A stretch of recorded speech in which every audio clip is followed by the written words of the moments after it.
So the last day,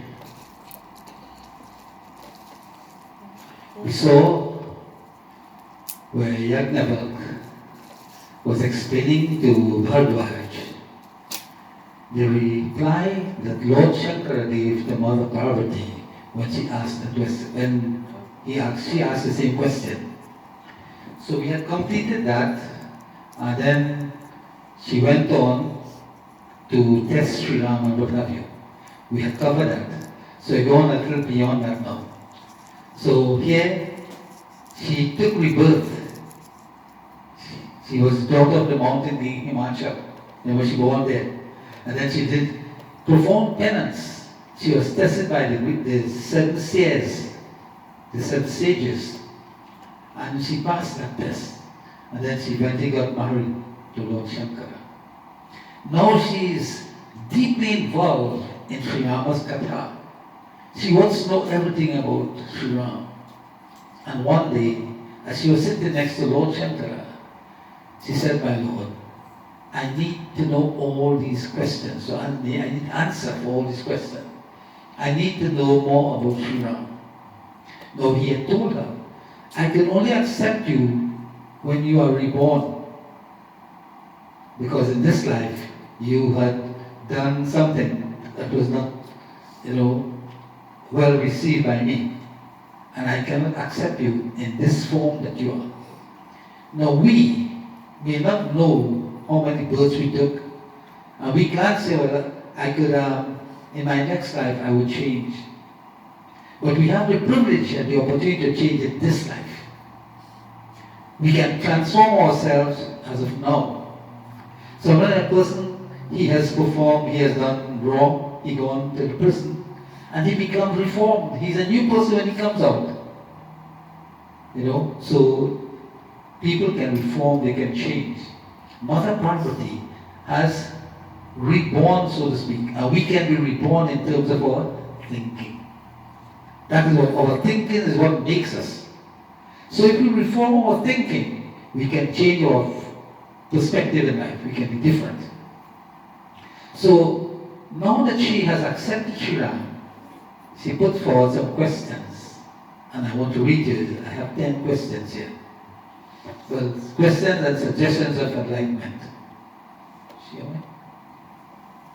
So she said, "My Lord,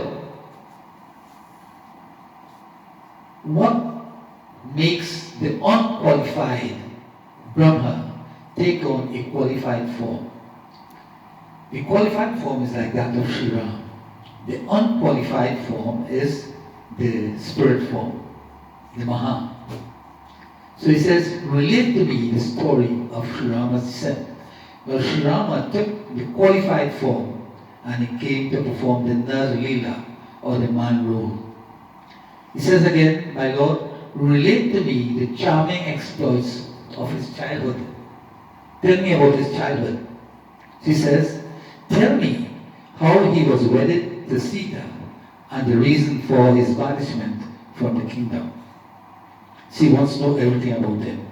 He says, "My Lord, describe the many deeds he performed while he lived in the forest." He says, "Tell me how he killed Ravana. Inform me of the numerous sports he enacted after his coronation, what he did after he became, and he was coronated to be king of Ayodhya. Tell me the miracle of how he proceeded to his divine abode along with his subjects. That is when he left the earth plane and he went back to Vaikuntha." He said, "Expound that truth in the realization of which enlightened sages remain absorbed." Tell me that truth in which the enlightened sages, once they become enlightened, they become absorbed in that. Tell me about that. Explain to me the details of the conceptions of devotion. 3 things. Tell me about devotion.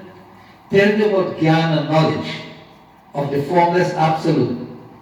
Of that absolute divine, tell me that what knowledge one must get to have that. Tell me of Vigyan. There is a difference between Gyan and Vigyan.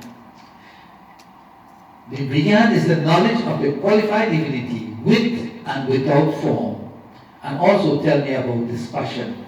So three things. Tell me about devotion, Gyan or Vigyan, and dispassion. And the 10th one she said, my Lord, whatever I have forgotten to ask, tell me of all those things. Reveal to me the other mysteries connected with Sri Rama.